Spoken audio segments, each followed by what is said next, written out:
Hi, I'm Helen Bauer, and this is the Heart of Hospice podcast.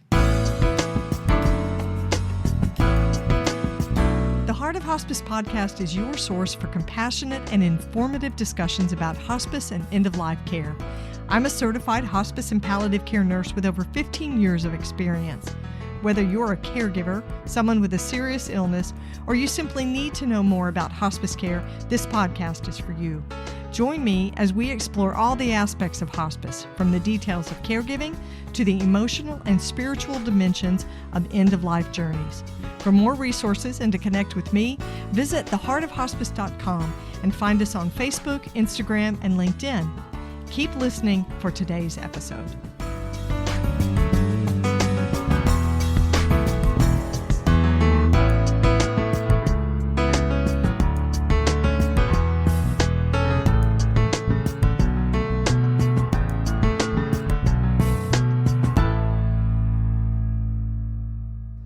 This is the Whole Care Network.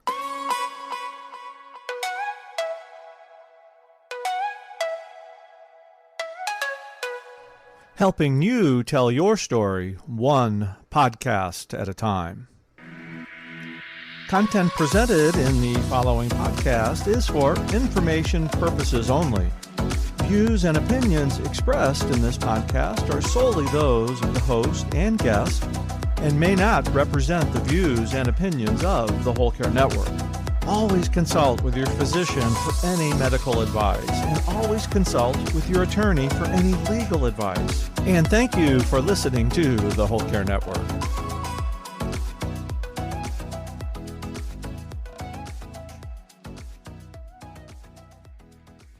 This episode of the Heart of Hospice podcast is being brought to you by GrandPad.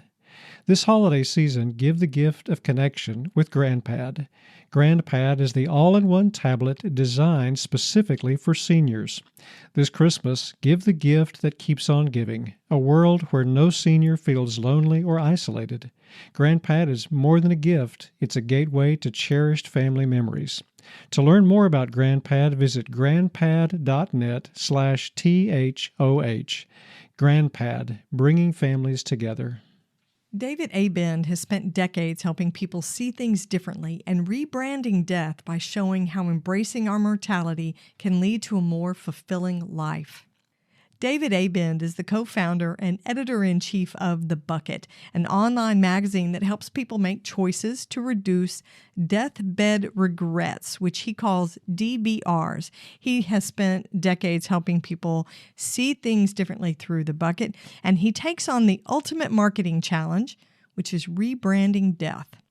The Bucket offers a mix of podcasts and interviews and articles that go beyond inspiration, providing some actionable how-tos for making meaningful life change.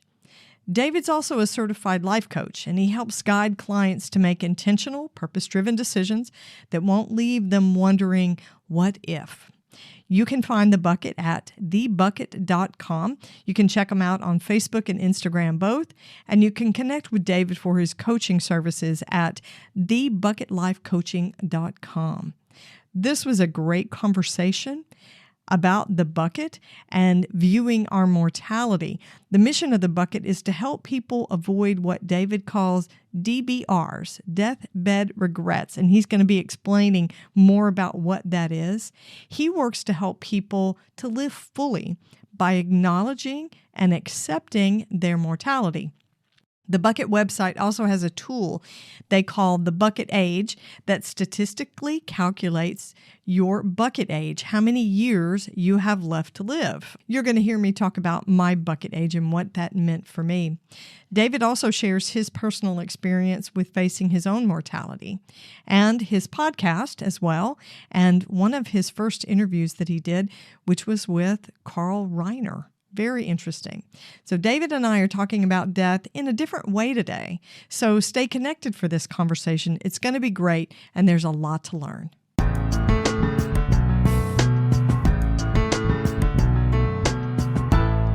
David, welcome to the Heart of Hospice podcast. It's so great to have you with me. Thanks, Helen. It's good to be here. This is a little bit of a dream podcast interview for me. You probably don't know this. I didn't disclose it, but I've known about the bucket for a long time. We have some colleagues in common, and Gabby Jimenez at the Hospice Heart had recommended you as a guest for the Heart of Hospice podcast. So it's great to have you on the show. Well, it's great to be here. And yes, we do know a lot of the same people. We do. So I'm going to start out with an icebreaker question just to get our conversation started. What is the most outrageous thing in your advanced care plan? I'm going to come right out and admit that I don't have one. That's okay too. That is isn't okay. That amazing? So I don't find that shocking at all because I myself do not have an advanced care plan.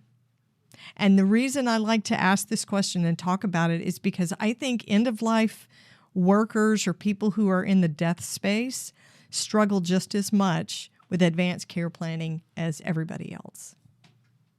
I agree with that completely in terms of what I see with the bucket and our mission and how, you preach one thing, but you don't always live up to what you preach. Oh, absolutely. Absolutely. Nurses, because I'm a hospice nurse, we are the world's worst because we will tell you, oh, you have to exercise and eat low fat, low carb, all of that. And then we go out to the car and smoke a cigarette on the way to McDonald's. So we are no better. We are no better. Well, I feel like I'm in good company then on my lack of advanced care planning. But let's talk about the bucket. What is the mission of the bucket, and where did you get the name? What's the significance of the name? Well, first, our mission is to help people make decisions to reduce or eliminate deathbed regrets, or as we call them, DBRs. These could be regrets about bad relationships with a sibling or your mother or your child, or feeling like you never did something that was authentic to who you really are. Or maybe it was a place you always wanted to go, but never got to, or something you always wanted to do, a hobby that you thought about doing and you never did. And so these are things that you could be on your deathbed saying, wish I had done that. And so we try to get people thinking about those things early while you still have time to change things. So while some people think that because we use mortality as a leverage point, that we're talking about end of life, but we're not. Our audience is people in their 50s and 60s, and we want them to change things while they still have time. So as for the name, the bucket, like bucket list, comes from the expression to kick the bucket. So, which means to die. And there are probably like 6 to 10 different theories about where that expression comes from. Yeah, but, some of them not too nice. No. So it's it's just to die. And so that's where the name comes from. And, sometimes we have to emphasize that we're not about bucket lists. Like so many times I have to tell people, no, you don't come here to plan your bucket list trip. That's not what we're about. We're here to kind of give you that perspective on, how are you using the years you have? And are you using them so that you won't have regrets? So that's where the name comes from. And it may seem like the content for what we have here on the Heart of Hospice podcast and the content from the bucket don't really sit well together, but really they do, because those deathbed regrets that you're talking about, the shoulda, coulda, wouldas, I wish I had done or I wish I had not done, those are things that end-of-life workers hear every day when they're working with people at the end of life. So I think it's a hand-in-hand content. Absolutely. Yeah. So I listened to one of your podcast interviews where you said that death and mortality have terrible branding. So you have a background in advertising. Yeah. What does that mean when you say that death and mortality have terrible branding? Well, it's, as a marketer, as a copywriter, for much of my career, it's all about how can we um, sell a product, sell a service, and you always want to talk about your benefit. And so when people think of death and mortality, they only think about the negative parts, which is understandable. Death Sure. isn't fun. And but if you think about it from a marketing perspective, what are the benefits of acknowledging your own mortality? And there's a great quote from Paul Kalanithi, the neurosurgeon who wrote the book Where Breath Becomes Air.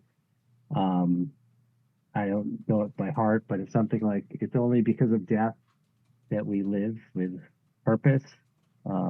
If time were infinite, nothing would matter. And because it's not, everything matters. And that's all part of the memento mori, remember you must die, Latin expression, that reminds people that they're going to die.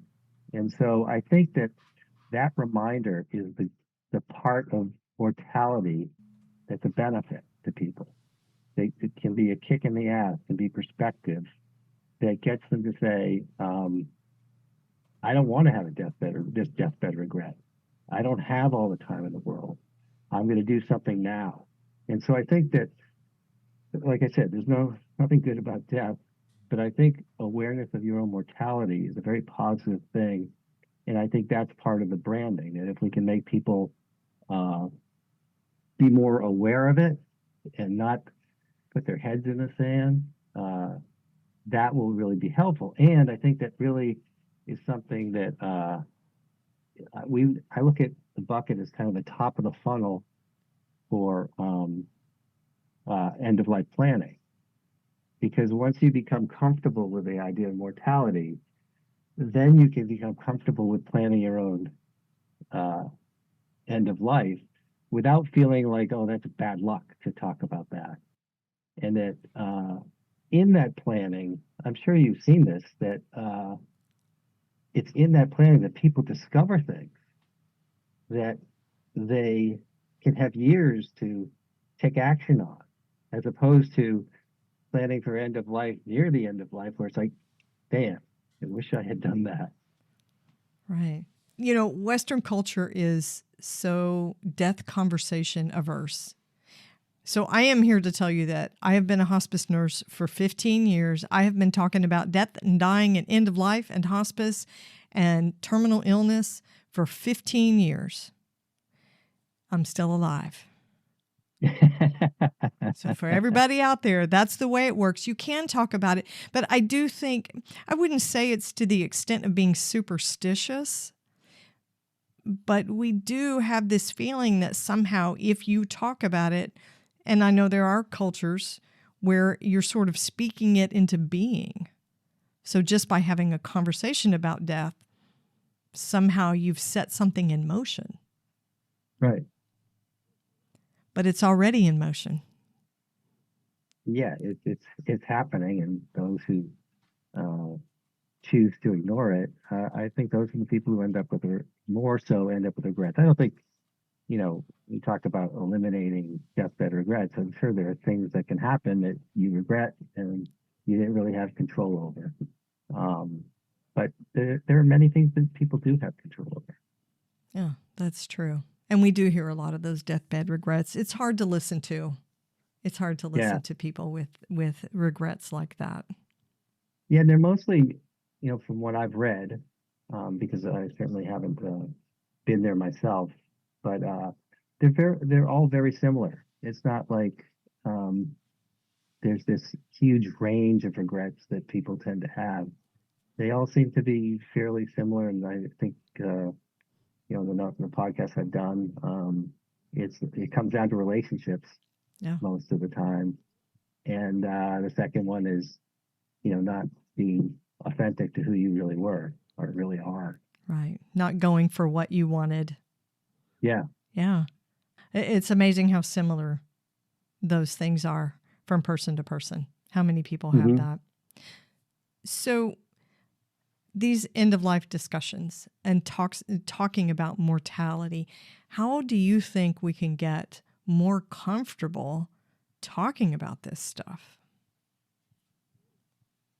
I think that proof is how we can make it happen. And I also think normalizing it. I mean, that's one of the things the Bucket has tried to do, which is um, to have articles about everyday things that come in kind of the back door on mortality awareness. You know, we had a whole theme on pets, and we had a whole thing on travel, and you know, our articles were designed to be normal articles about things like decluttering, but the message came around to making a choice that you can make to change your life. So the decluttering article we did, you know, there was a decluttering phase, and it was very material in terms of getting rid of stuff. And we, you know, went on a hunch and started interviewing people, and we found this woman who completely decluttered and sold her house, and suddenly she got it out of the blue an offer to go to, I forget where it was, somewhere in the Southwest, to work on art with somebody. And that was always her dream. And she had nothing keeping her here. And she had no anchors. And because she had no anchors, she was able to pick up and leave and fulfill this dream that she always had. And I think that the article wasn't about making a decision to avoid a deathbed regret. The article was about decluttering. So we have a lot of articles that are about everyday things that come around to this philosophy about thinking about how many years you have left and how you want to live them. And so I think that helps people as opposed to being, hey, you know, we're a magazine about death. Right. You know, that nobody wants to talk about. So I think normalizing the conversations and kind of coming in the back door with the message about mortality awareness and making decisions to avoid regret, I think that's one of the ways to do it. So her dream that she was offered would not have been possible, or it would have been a lot harder for her to have if she had not already decluttered like that. Absolutely. Absolutely. And, you know, I just have a personal experience where my wife and I, a couple of years ago, we had been in the house for over 30 years and we didn't know what we were going to do. And we didn't know what the path was, but we said, you know what, this is a good financial decision for us to sell the house now. And no idea what was going to happen. But we sold the house, and then suddenly a house became available in a place we always were interested in. And we then were able to buy that house. And it was never in the plans. And right now we're renting it out while we rent. But it was something that happened that was not planned, and it could only have happened if we took that step forward. And I think there are a lot of things like that where things are tying you down. And when you take away those anchors, all these possibilities can happen. You know, you actually see this a lot with older people. And we kind of make fun of it, you know, when grandma invites everybody over to dinner and says, you know, I want you to go around and select something that you want out of the house. I'm giving away my things. There's this need to declutter and to make things simpler. And really that is a form of advanced care planning, an informal way of doing it. Mm-hmm. But it's that mindset that there's a finite endpoint that we all have, but it's living with awareness of it. The key to it, I think, is living with awareness when you're 25 years out or you're 30 years out. Yeah. Yeah. And that's what, when I started to answer that question, I talked about proof points. And I think that I've really tried to discover proof points. In fact, I did a podcast we were talking about with Gabby earlier this year, and about the class that she teaches called The Best 3 Months.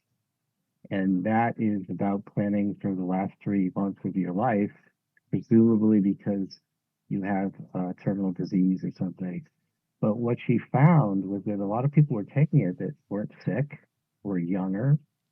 And I interviewed many of the people who took her class, and a lot of them had these epiphanies, and they made decisions to change their lives because of thinking ahead, because of making plans for the end of their life, made them think about what deathbed regrets they would have. And because of that, they made decisions that literally changed their lives. And so I think the more proof points that we have that thinking about this, planning ahead, can actually have benefits, not just for the end, but for now and how you live your life. I think that's a pretty amazing way to live, with an awareness that what we have is temporary.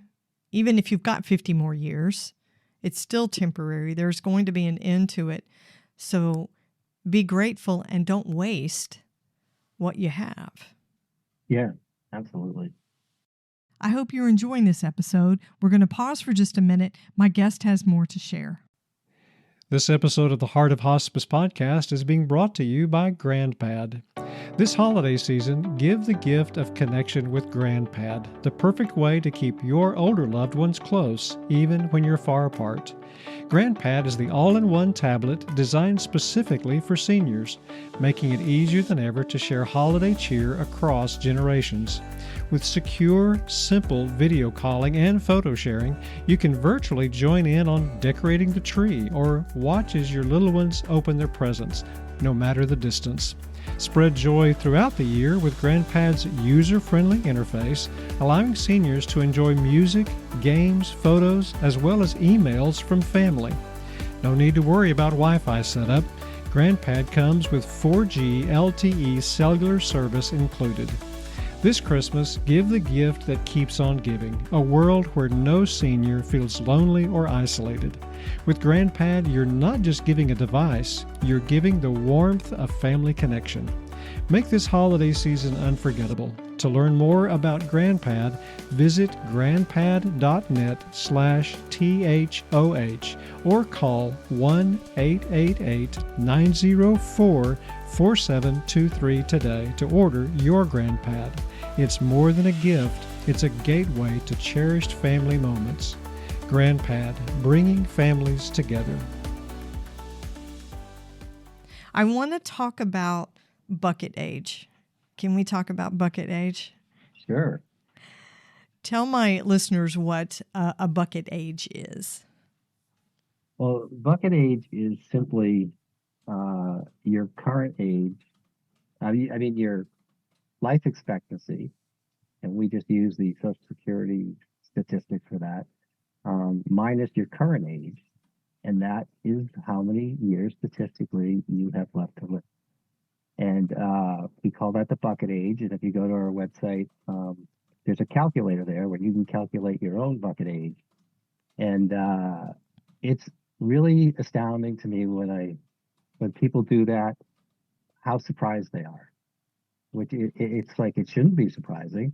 But we actually have a video on the site of watching people calculate their age, and you see the expression on their face. And this is people who have half their life to live, and there are people who are 20 years past their life expectancy. And it's just amazing to see people's reactions. And I think that people live like they're kind of looking forward all the time, like I'm this age and I'm gonna live to that age. But it's when you look back and say, the age I end at to back where I am now, that's how many years. What are you gonna do with those years? And so that's what the bucket age is all about. It's very eye-opening to people.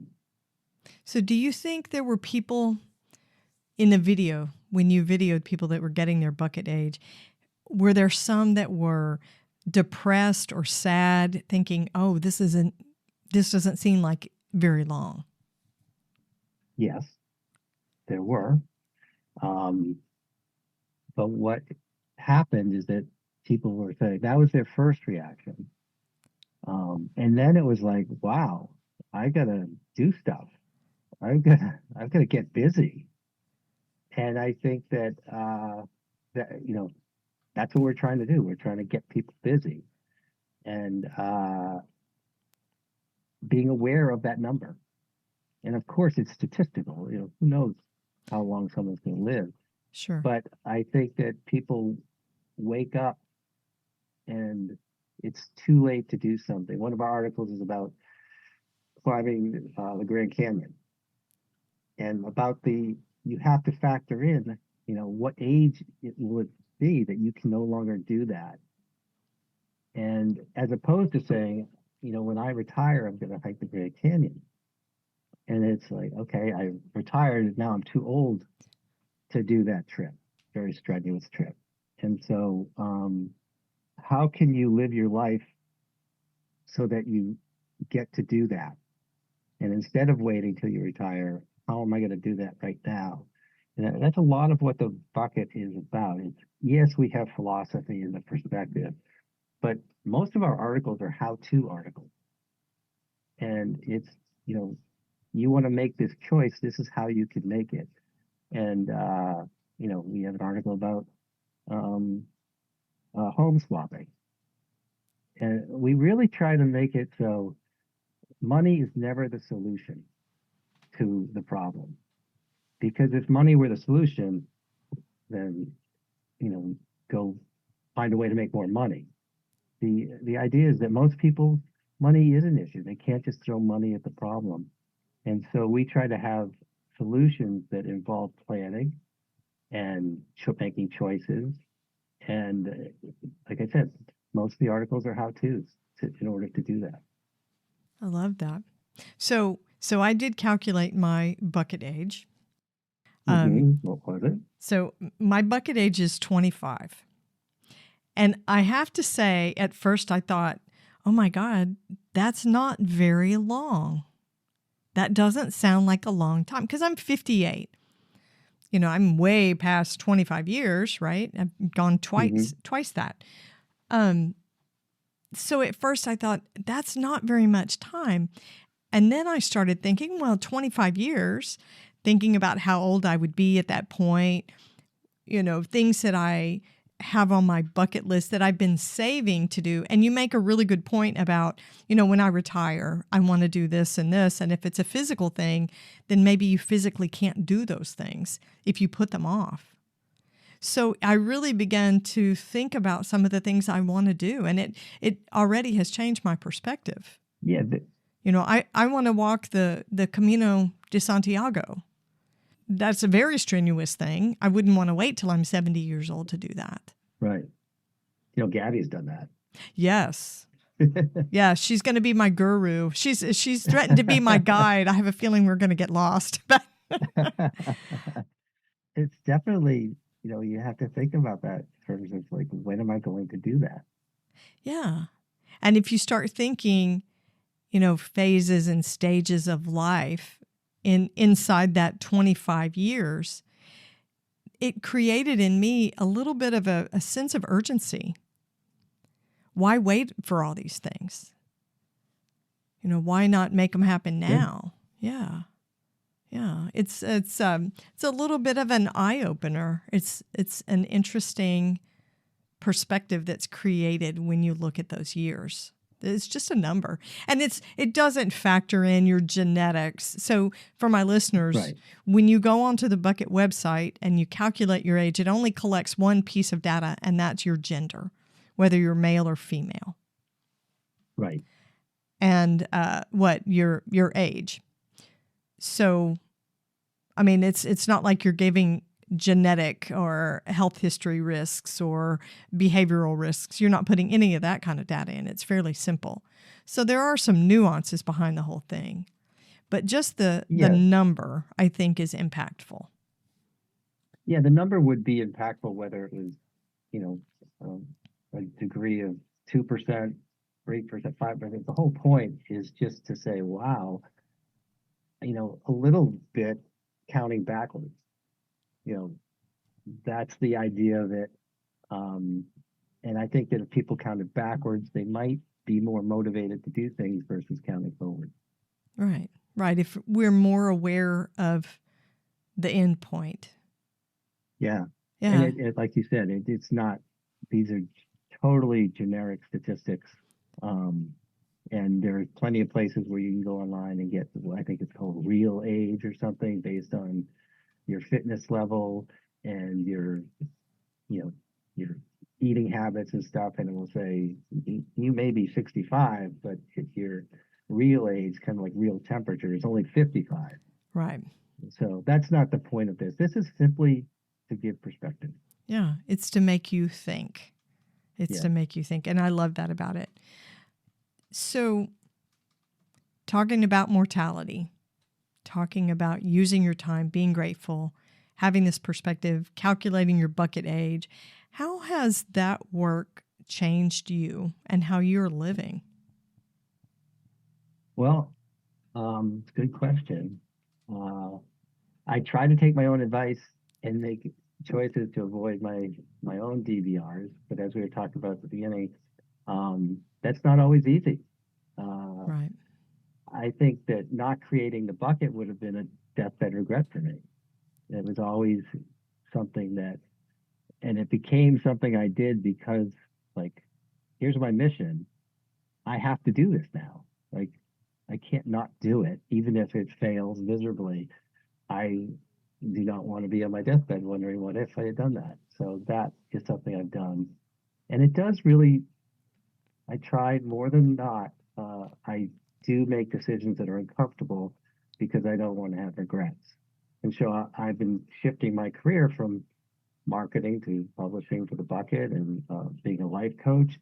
And I'm constantly driven by this philosophy, especially because I'm not in a position to do whatever I want. I can't just say, you know, I'm just going to go on an island for the rest of my life and do that.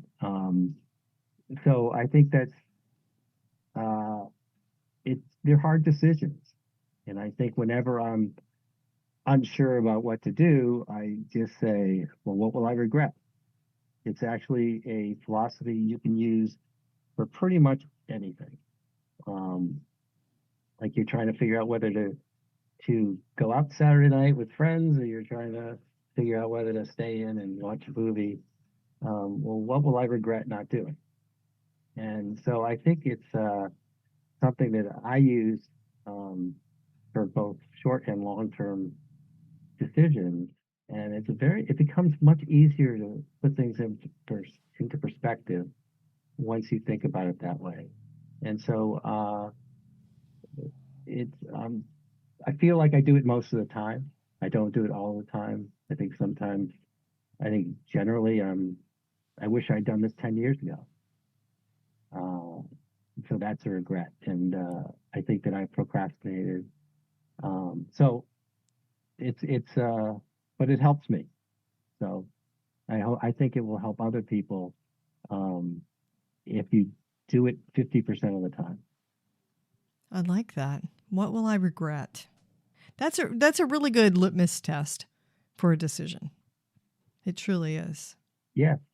It somehow takes some of the logic out of it and just focuses on the gut.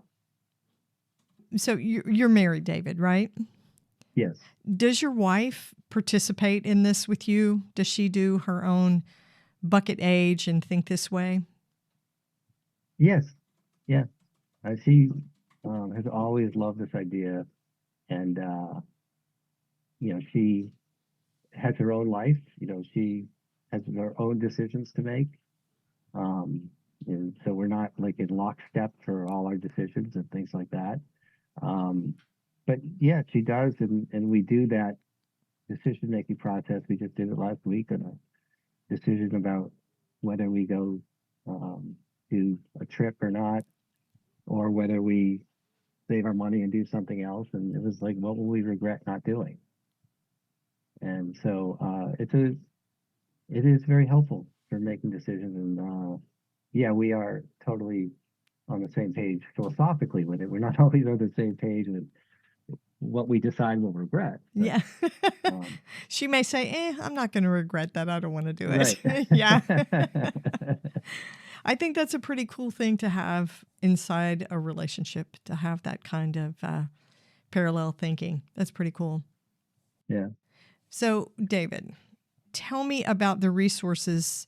Tell my listeners about the resources that you have on the Bucket website and how they can engage with what you've got out there. Oh, sure. Yeah, we have lots of articles. We have lots of interviews. I did one of my first interviews was with Carl Reiner, the comedian, the late Carl Reiner, and that was such a trip. I went to his home, and getting his philosophy on life and aging and making decisions. And so I do lots of interviews, um, lots of articles that are written, and we try to come at it from a number of different angles. We have travel, we have relationships, we have financial categories. We also have regular contributors who write columns for us. We have one that's called the DBR Diaries, which is all reader submitted articles about a deathbed regret that they avoided. Oh, And cool. so it's really powerful, some of these stories for people, and sometimes they're sad about what people went through, but it's really powerful. And each one is a proof point in terms of, I don't want to have this regret. I'm going to change my life. And so that's one of the things we have. We have podcasts ourselves, and I'm trying to think if there's anything else. I do a blog post, but there's all sorts of different ways to come at it. As I was talking about before, trying to normalize the conversation so it's not about death, it's about life, and helping people who have different decisions to make decisions so they can avoid deathbed regrets. So it's all on our website, thebucket.com. That's all you have to remember, all one word.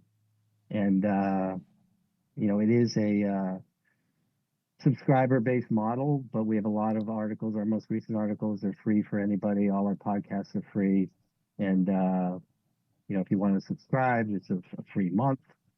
So that's how you can find us. We also have social channels, which you can see on our website. So Right. Facebook and Instagram.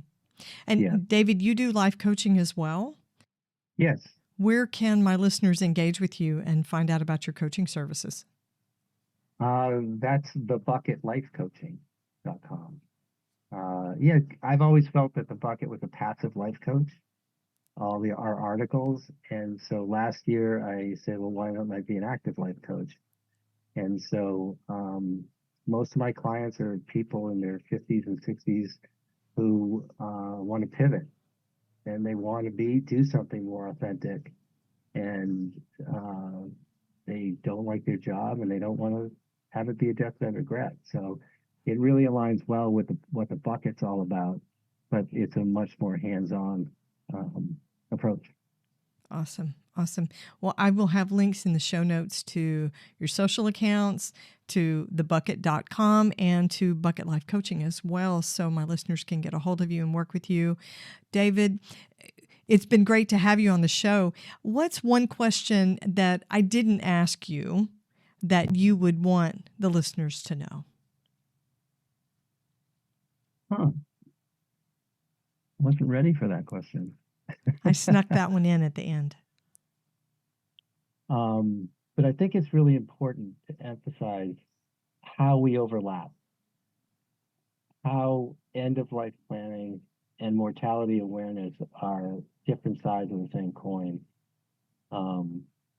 Because even though I try to, in some ways, distance myself from end-of-life planning, because that's not what the Bucket is, I do think that they're completely intertwined, and that if you're not afraid to think about mortality, your own mortality, then you're not going to be afraid to think about end of life. And the value of considering that will make your life better, will make the people who survive you, their life better. And it just brings peace at the end to know that you thought about these things a long time ago, and this is what you wanted. And I think that you asked that question about how can we make these conversations more common, and I think that that's what it's about. It's like making people understand, not making them understand because that never works, but helping them understand the value of thinking ahead. And that works with a bucket age, or it works with end of life planning. And you asked me what my advanced care thing was, and I need to get one. And that's another kick in the ass to do that. Well, we're even on that score, so I caught you out, but I did self-disclose. So, David, thanks so much for coming on the show today. It's been great to talk with you. Well, thank you, Helen. I've enjoyed being here. Thanks for listening to the Heart of Hospice podcast. Check out our sponsor in the show notes, and please leave a rating and review on Apple Podcasts. We would appreciate it if you would share this episode with your friends and family and anyone who needs to know more about hospice. Connect with us on Facebook, Instagram, and LinkedIn. And remember, no matter who you are or where you are in your hospice journey, you are the heart of hospice.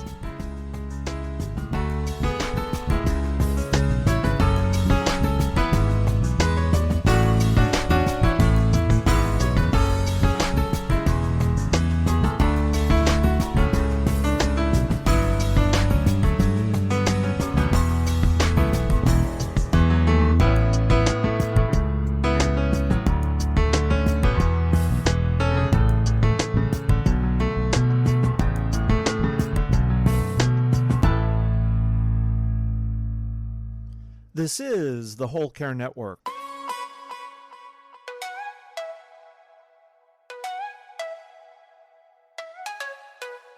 Helping you tell your story one podcast at a time.